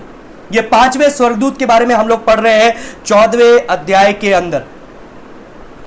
Is the agent of judgment. वो न्याय का, दंड का बारे में बताता है, परमेश्वर के दंड के बारे में बता रहा है। और वो क्या बता रहा है? उसके हाथ में एक चोखा हसुआ है। चोखा हसुआ मतलब धार दिया हुआ हसुआ जो काटने के लिए तैयार है। It talks about the final judgment. ये बातचीत कर रहा है। पहले बारे में हम लोगों ने जो देखा उसमें यीशु मसीह के बारे में देखा। दूसरे वाले में जो दर्शन में देख रहे हैं हम लोग स्वर्गदूत के बारे में देख रहे हैं। अभी मैंने आपको बताया था कि स्वर्गदूतों ने, ये जो अंत समय का बातें हो रही है, प्रकाशित वाक्य में हो रहा है, ये स्वर्गदूतों ने विशेष भूमिकाओं को निभाया है। आपको याद है प्रकाशित वाक्य 6 अध्याय में जब पहली 4 मोहरें खोली गई तो 4 स्वर्गदूतों ने आवाज दी उन 4 घोड़ों पे सवार शासकों को, और वो इस पृथ्वी पर आए। फिर आपको याद है 7 तुरई 7 स्वर्गदूतों को दी गई थी और वो एक एक करके अपनी तुरई को फूंक रहे थे। तो वो तुरई का न्याय स्वर्गदूतों के द्वारा प्रकट हुआ। फिर आप लोगों ने मैंने आपको बताया था किस प्रकार से मिकाएल ने और स्वर्गदूतों ने शैतान और उसके दुष्टात्माओं से युद्ध किया और उन्हें आकाश से नीचे फेंक दिया। फिर ये जो 7 कटोरों के न्याय है, ये भी 7 स्वर्गदूत है जो उतार रहे हैं। फिर हर्मागदन के युद्ध के बारे में जो अनाउंसमेंट कर रहा है, घोषणा कर रहा है, वो भी स्वर्गदूत है जो उसकी घोषणा करेगा।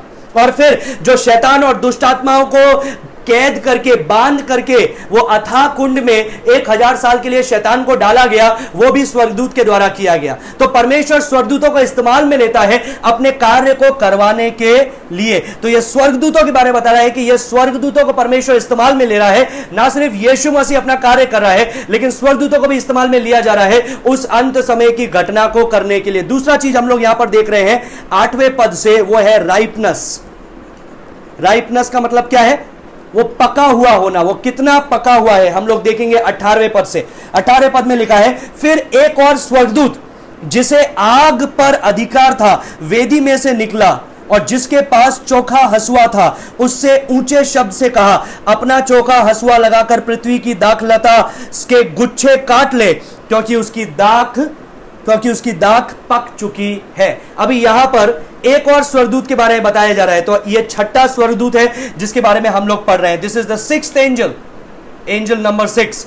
और ये क्या कर रहा है? ये कहां से निकल रहा है? ये वेदी में से आग लेकर के निकल रहा है। आग पर इसे अधिकार दिया गया है, वेदी में से आग लेकर के ये आ रहा है। आपके स्मरण के लिए मैं उन बातों को आपको याद दिलाना चाहूंगा जो प्रकाशित वाक्य 6ठा अध्याय के 9 से 11 में हम लोगों ने पढ़ी थी, जब 5वीं मोहर खोली गई थी। लिख दीजिए प्रकाशित वाक्य 6 उसका 9 से 11। मैं आपको बताना चाहूंगा उधर हम लोगों ने क्या पढ़ा था। जब 5वीं मोहर को खोला गया तो वहां पर हम लोगों ने देखा था कि वो न्याय के समय को बताता है, वो उस ट्रिब्युलेशन पीरियड को, क्लेश के समय को बता रहा है। और यूहन्ना क्या देखता है? परमेश्वर के वेदी के सामने उसने प्राणों को देखा जो वध किए गए हैं परमेश्वर के वचन के कारण और यीशु की गवाही के कारण। और वे ऊंचे आवाज में पुकार करके परमेश्वर से कह रहे हैं, कितनी देर तू और करेगा हे पवित्र और सत्य, जो पवित्र और सत्य प्रभु है, तू कितनी देर और करेगा? तू हमारे लहू का बदला पृथ्वी पर रहने वालों से कब लेगा? और यह समय आ गया है वो बदला लेने का, यह समय आ गया है परमेश्वर के न्याय करने का। और वहां पर हम लोग क्या देखते हैं? परमेश्वर ने क्या किया? उनमें से हर एक को सफेद पोशाक दिए, सफेद वस्त्र दिए धारण करने के लिए। और परमेश्वर ने बोला, थोड़ी देर और इंतजार करो ताकि तुम्हारे जैसे, तुम्हारे तरह और सेवक तुम्हारे साथ में इकट्ठे हो सके, and you would be complete. तब तुम संपूर्ण हो जाओगे। तो ये वो समय आ गया है। और ये जो हम लोगों ने वेदी देखी थी वो क्या था? Alter of incense. मतलब वो वेदी जहां पर प्रार्थनाएं की जाती है, प्रार्थनाओं को अर्पण किया जाता है, जो मैंने आपको पुराने नियम से बताया था, जिसको धूप वेदी बोलते हैं। क्या बोलते हैं? धूप वेदी। ये धूप वेदी कहां होती है? ये धूप वेदी होती है मंदिर। मैंने आपको बताया था मंदिर है, फिर मैंने आपको बताया था मंदिर के बाहर में एक वेदी है। वो वेदी पर निरंतर आग जलती रहती है। वो वेदी किस बात की प्रतीक है?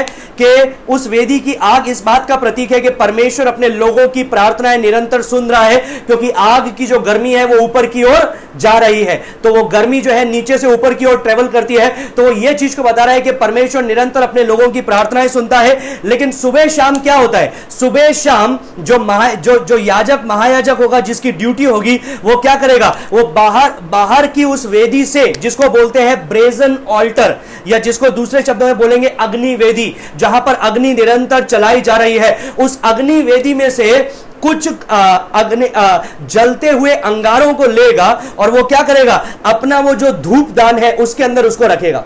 क्या करेगा? धूप दान के अंदर उसको रखेगा। अभी वो मंदिर के अंदर प्रवेश करेगा। अभी मंदिर के अंदर प्रवेश करने की अनुमति बाकी इजराइलियों को नहीं है। बाकी इजराइलियों को प्रार्थना करने की अनुमति है यहां पर।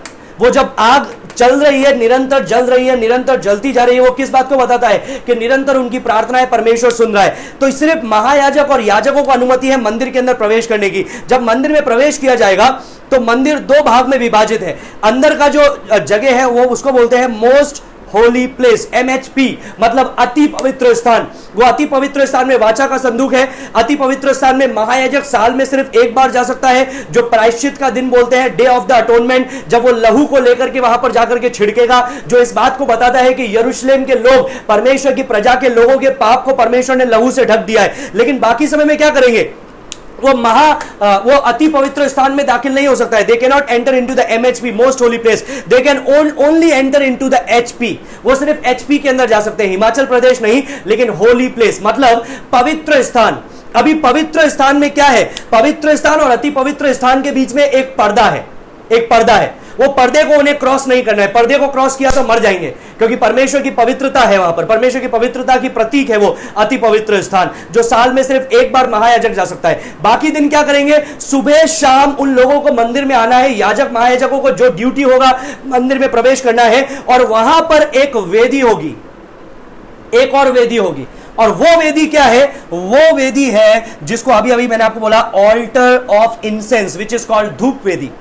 धूप वेदी, उसके अंदर ये क्या करेगा, याजक महायाजक जो बाहर से अंगारा लिया है, उसने बाहर से अंगारा लेकर के आया है अपने धूप दान के अंदर, उसको लेकर के ये अंदर आएगा, अंदर प्रवेश करेगा। और जब ये अंदर प्रवेश करेगा, ये इधर में जो वेदी है उसके ऊपर धूप और सुगंधित द्रव्य होंगे, जो परमेश्वर ने जैसा उनको कमेंड किया है, आज्ञा दी है, और वो उस अंगारे को उस पे रखेगा सुबह शाम। और उससे जो धुआं जल रहा है, उससे जो धुआं निकल रहा है, वो अति पवित्र स्थान में जाएगा। और वो इस बात का प्रतीक है कि लोगों की प्रार्थनाओं को परमेश्वर सुन रहा है, लोगों की प्रार्थनाओं को परमेश्वर सुन रहा है, क्योंकि वो पर्दे में से होते हुए अति पवित्र स्थान में दाखिल हो रहा है। अभी एक और चीज याद रखिएगा, जब वो प्रार्थना कर रहे हैं, जब ये वेदी की अग्नि को लेकर के अंदर वाली जगह पर आ रहा है और वहां पर धूप वेदी के अंदर अपनी अग्नि को डाल रहा है, बाकी इजराइल के लोग सुबह शाम बाहर खड़े होकर के प्रार्थना कर रहे हैं। जब वो अंदर आ रहा है, इट सिंबलाइज देयर प्रेयर्स, वो बताता है उनकी प्रार्थनाएं। इसलिए वचन में कई बार लिखा हुआ है ना कि मेरी प्रार्थनाएं तेरे सामने सुगंधित वस्तु की जैसे हो, सुगंधित द्रव्य की जैसे हो। ये वही चीजों को बता रहा है, it talks about the same things.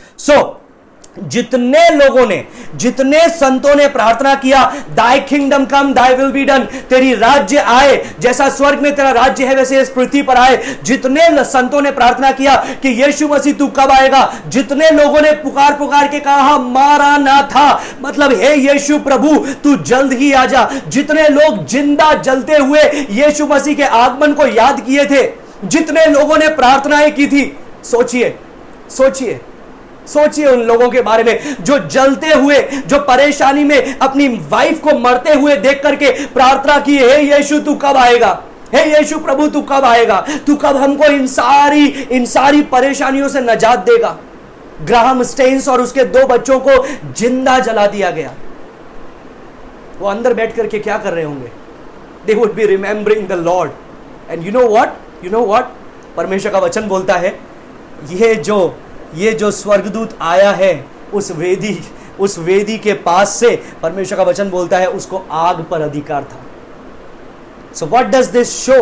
This show that here comes an angel who has been dealing with the heavenly counterpart to the altar of incense, the fire angel. ये अग्नि पर अधिकार रखने वाला स्वर्गदूत है। मेरे प्रिय भाइयों बहनों, आप जो प्रार्थना यहां पर कर रहे हैं उसका स्वर्ग में भी एक प्रतिनिधित्व हो रहा है। यीशु मसीह आपके लिए प्रार्थना कर रहा है, और जैसी वेदी यहां पर है, पृथ्वी पर परमेश्वर ने मंदिर में बनाने के लिए बोला था, वैसी ही वेदी यहां पर स्वर्ग में भी हम यहां पर देख रहे हैं। और वो किस बात का प्रतीक है कि आपकी प्रार्थनाएं व्यर्थ नहीं है, आपकी प्रार्थनाएं व्यर्थ नहीं है, आपकी प्रार्थनाओं का उत्तर होगा, हमारी प्रार्थनाओं का उत्तर होगा। और ये उत्तर आ रहा है 18वें पद में।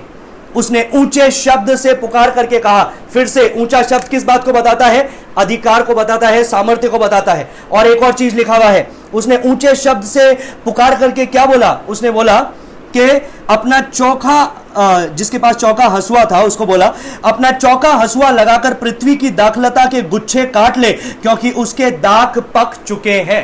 वो क्या पुकार करके बोल रहा है, इस पृथ्वी के दाखलता को काट ले। एक बाउल जजमेंट आ गया है, जो कटोरों का न्याय था, 7 कटोरों का न्याय वो हो चुका है। अभी यहां पर क्या बात को बताया जा रहा है, अब ये final coming of the Jesus, ये यीशु मसीह के दूसरे आगमन को बता रहा है। क्यों? क्योंकि उसके जो दाख है वो पक चुके हैं। फिर से जो पकना शब्द है वो वही शब्द है, they are bursting with juice, they are overripe, the juice of wickedness, उनका ये जो फसल है ये पक गई है। कौन सी फसल पक गई है, कौन से दाख पक गए हैं? ये इनके व्यभिचार के दाख, इनके मूर्ति पूजा के दाख, इनकी दुष्टता के दाख, इनके समलैंगिकता के दाख, इनके परमेश्वर की आज्ञा का उल्लंघन करने के दाख पक चुके हैं। अब अंतिम न्याय होने वाला है। This is serious my friends, ये गंभीर बातें हैं जो परमेश्वर अपने वचन से बता रहा है, और इसलिए बता रहा है ताकि हम उन बातों के बारे में ना सिर्फ देखें, ओ वाह ऐसा होने वाला है क्या, अरे मेरे को तो पता ही नहीं था, अरे ऐसा होने वाला है क्या। नहीं, ये महत्व नहीं है इसका।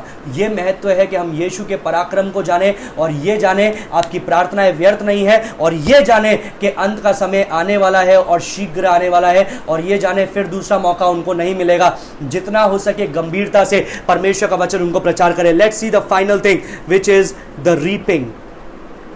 अंतिम बात को हम लोग देख रहे हैं 19 और 20वें पद से, जो है फसल कटने के बारे में।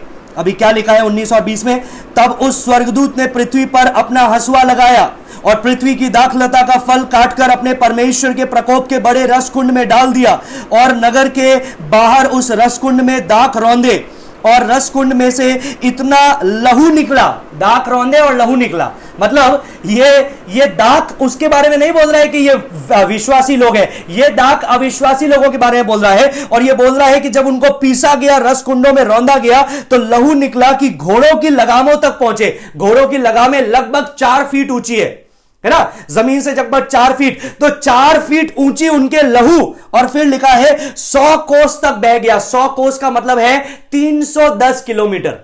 क्या मतलब है? 310 किलोमीटर। मैं राजस्थान से हूं।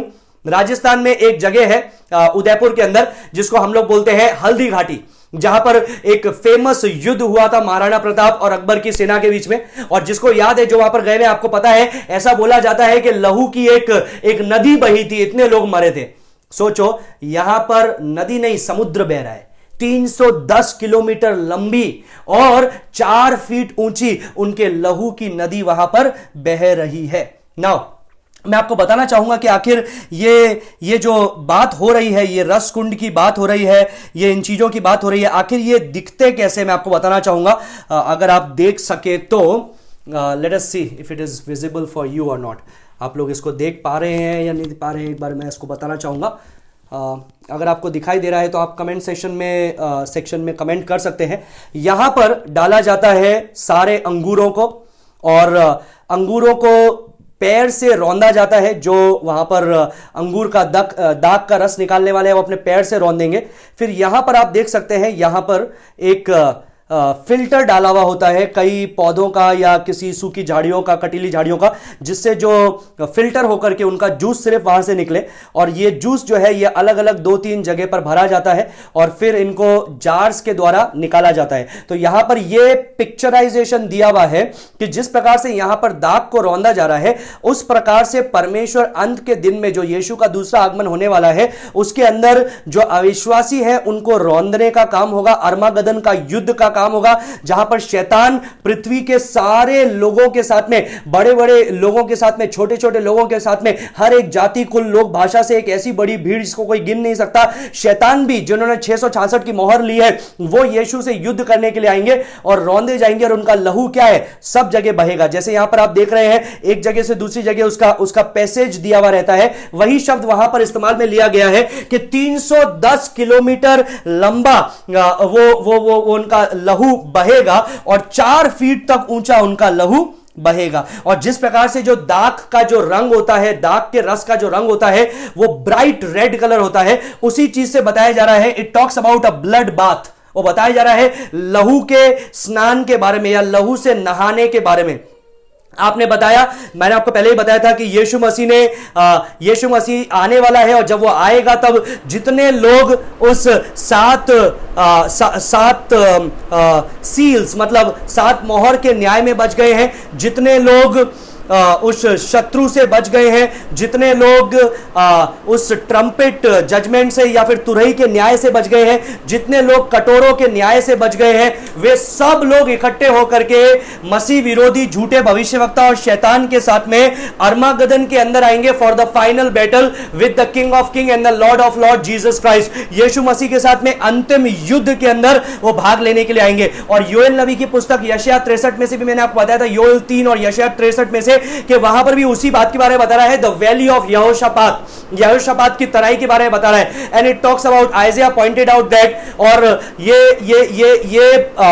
मृत समुद्र तक जाने वाला एक रास्ता है या फिर एक स्थान है, नॉर्थ से साउथ की ओर जाने वाला. So it is when you measure it is like 350 kilometre, 300-350 kilometre का ये दूरी है. तो बता रहा है कि पूरे उस जगह पर क्या होगा, लहू ही लहू होगा. इतने लोग वहां पर मारे जाएंगे, इतने लोग उस युद्ध के अंदर मारे जाएंगे. और यहां पर 14 का 20 में जब हम देखते हैं, वो लिखा है कि नगर के बाहर रसकुंडों में डाल दिए गए. अब ज्यादातर इनके जो रसकुंड होते थे वो नगर के बाहर होते थे. नगर के बाहर होने का मतलब क्या है, नगर के अंदर कोई फसाद नहीं हो. नगर जो परमेश्वर का नगर है, it should be protected. The city of Jerusalem should be protected at this moment.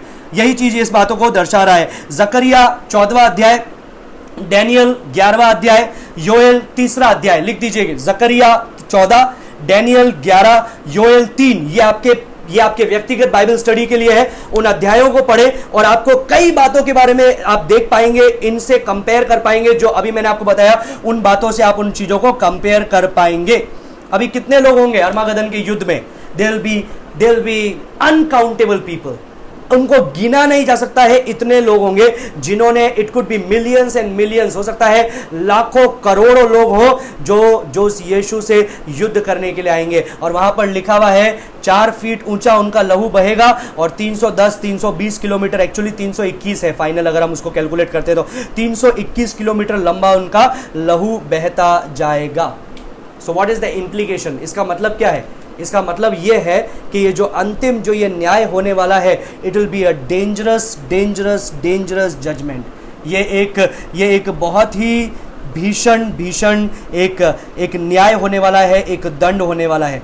और प्रकाशित वाक्य 19वां अध्याय में जब हम लोग पढ़ते हैं, वहां पर हमको देखने के लिए मिलता है इसके बारे में कि यीशु मसीह जब दोबारा आगमन होगा तो उसका किस प्रकार से होगा. 19 का 11 से 15 में मैं पढ़ना चाहूंगा. वहां पर ऐसा लिखा है, फिर मैंने स्वर्ग को खुला हुआ देखा और देखता हूं कि श्वेत घोड़ा है. ये श्वेत घोड़ा मसीह विरोधी का नहीं है, सच्चे मसीह का है. और उस पर सवार जो विश्वास योग्य और सत्य कहलाता है. पहला क्या था? झूठा सच्चाई, झूठा शांति. ये लेकिन ये विश्वास योग्य और सत्य कहलाता है. वो धर्म के साथ न्याय और युद्ध करता है. उसकी आंखें आग की ज्वाला है. उसके सर पर बहुत से राजमुकुट है. उस पर एक नाम लिखा है जिसे उसको छोड़ कोई और नहीं जानता है. वह लहू छिड़का हुआ वस्त्र पहने है. उसका नाम परमेश्वर का वचन है. स्वर्ग की सेना श्वेत घोड़ों पर सवार श्वेत और शुद्ध मलमल पहने हुए उसके पीछे पीछे हो लेती है. मतलब अर्मागदन का जो युद्ध होने वाला है, इसके अंदर कलीसिया भी होगी, आप और मैं, संत लोग भी होंगे जो सफेद घोड़े पर सवार होकर के यीशु मसीह के साथ में आएंगे. जाति को मारने के लिए उसके मुंह से एक चौकी तलवार निकलती है. वह लोहे का राजदंड लिए हुए उन पर राज्य करेगा और सर्वशक्तिमान परमेश्वर के भयानक प्रकोप की जलजलाहट की मदिरा के कुंड में दाख रौंदेगा. ये क्या बता रहा है? ये उन्हीं बातों के बारे में बता रहा है, दाख रौंदने के बारे में, जो अभी अभी हम लोगों ने परमेश्वर के वचन से पढ़ा. यह 19वां अध्याय का 16वें पद से 21वें पद तक भी मैं पढ़ना चाहूंगा और उसी के साथ मैं अंत करना चाहूंगा.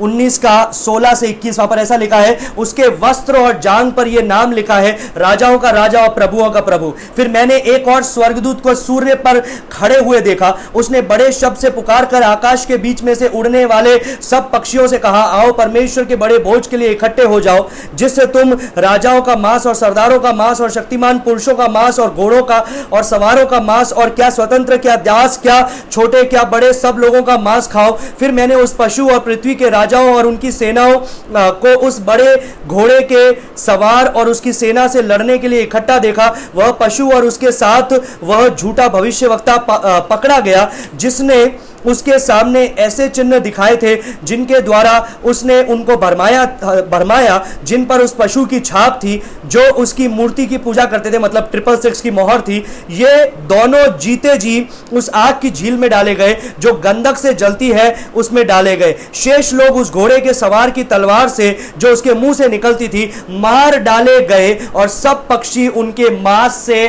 तृप्त हो गए. मतलब इतने लोग मारे जाएंगे, उसका क्लीनिंग का काम किसका होगा?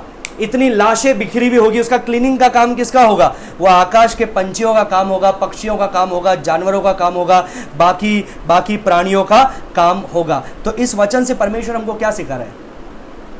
ये बता रहा है कि जिस न्याय के बारे में, जिस दंड के बारे में उसने शुरुआत से बोला, शुरुआत से बोला, भविष्यवक्ताओं के द्वारा बोला, लोगों को दर्शन देते हुए बोला।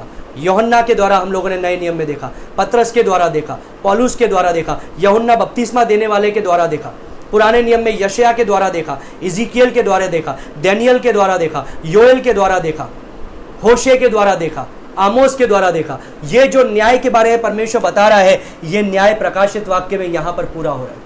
जो प्रार्थनाएं आप कर रहे हैं उसका प्रतिफल परमेश्वर यहां पर दे रहा है। वो यीशु का जो दूसरा आगमन है, उससे उन लोगों को डरने की जरूरत नहीं है जो लोग परमेश्वर की संतान हैं।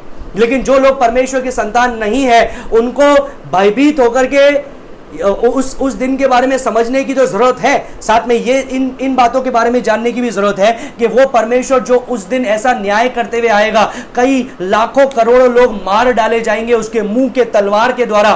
वही परमेश्वर एक समय में आया था, हमारे लिए अपने प्राण को दिया था। If you don't take him as your saviour, as your lord, you are going to face him as your जज। जब अगर आप अभी उसको यीशु को स्वीकार नहीं करेंगे, आपका प्रभु बना करके, आपका उद्धारकर्ता बना करके, तो आने वाले समय में वो न्यायाधीश बन करके आएगा, राजाओं का राजा, प्रभुओं का प्रभु बन करके आएगा, और उसके न्याय से तब कोई बचा नहीं सकेगा।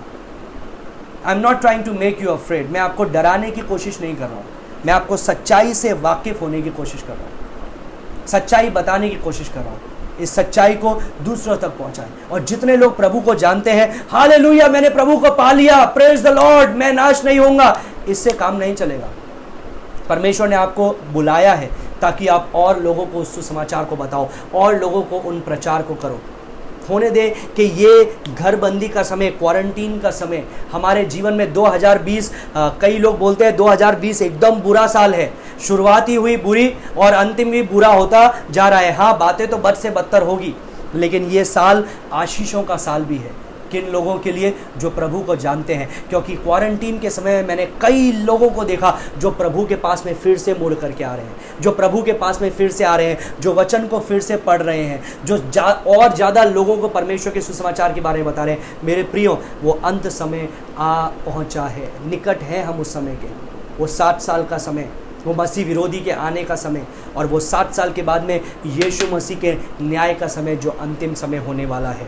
सो what I am going to say, मैं क्या आपको बता रहा हूँ, ये 2 अलग अलग चीज़ों के द्वारा यीशु के दूसरे आगमन को बताया गया है। Grain harvest and grep harvest. वो अनाज की कटनी और साथ में दाख की कटनी। ये दाख पवित्र दाख नहीं है, अपवित्र दाख है।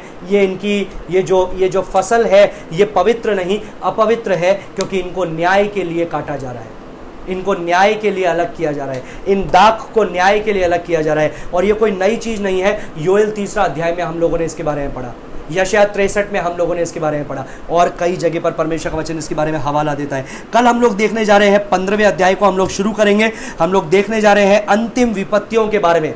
वो 7वीं तुरही फूकने का असर क्या हुआ, वो 15वें अध्याय में हम लोग शुरू करने जा रहे हैं। आप सभी लोग आइए, शेयर कीजिए ताकि परमेश्वर का ये वचन लोगों तक पहुंचे। YouTube पर मैं इसलिए ही शेयर करता हूं ताकि आप उस YouTube के लिंक को और शेयर कर सके, ताकि और लोग परमेश्वर के इस अंतिम दिन के बारे में पहचान सके, अपने आप को तैयार कर सके, दूसरों को तैयार कर सके। Let us pray. आइए हम लोग प्रार्थना करें। धन्यवाद देता हूं प्रभु कि तूने हमको मौका दिया इन सच्चाइयों को जानने के लिए। तूने हमको ये मौका दिया ताकि हम कंफ्यूजन में जीवन ना बिताएं कि क्या होने वाला है, कैसे होने वाला है, so that we will be sure, हमको श्योरिटी हो कि हाँ, हमें पता है क्या हो रहा है और क्या होने वाला है। हाँ, हमें परमेश्वर ने बताया है क्या होने वाला है, अंतिम समय के अंदर क्या होने वाला है, वो परमेश्वर ने हमें बताया है। और होने दे परमेश्वर के इन बातों की रियलिटी को, सच्चाई को, वास्तविकता को हम अपने जीवन में अपना करके गंभीरता से सेवकाई को करने वाले बने, गंभीरता से, पूरे लगन से, दीवानगी से लोगों को सुसमाचार सुनाने वाले बने, कि पौलुस के समान हम भी बोल सके कि मैं यीशु के उस सुसमाचार का कर्जदार हूं, और हाय है मुझ पर यदि मैं लोगों को जाकर के प्रचार ना करूं तो। हाय है मुझ पर यदि मैं लोगों को जाकर के प्रचार ना करूं। मैं कर्जदार हूं, मैं उस सुसमाचार का कर्जदार हूं। परमेश्वर हमें से प्रत्येक को तू आशीष दे और मदद कर प्रभु, कि ताकि हम अपने दिनों को गिन सके और उसके गिनने की समझ हो सके और उसके अनुसार आगे बढ़ सके। प्रार्थना करता हूं परमेश्वर, जो बीमार है उनको तू चंगाई प्रदान कर परमेश्वर, जो परमेश्वर विपत्ति के अंदर समस्या में है उनकी प्रार्थनाओं को तू सुन परमेश्वर। और परमेश्वर धन्यवाद देते हैं हमको मौका देने के लिए। कल जब तक हम फिर से नहीं मिलते, हमें से प्रत्येक के ऊपर तेरी आशीष रहने पाए। सारी बात में तेरे नाम को महिमा देते हैं, यीशु के नाम से मांगते हैं, सुनो ग्रहण का पिता, आमीन आमीन आमीन। May the good Lord bless you. Thank you.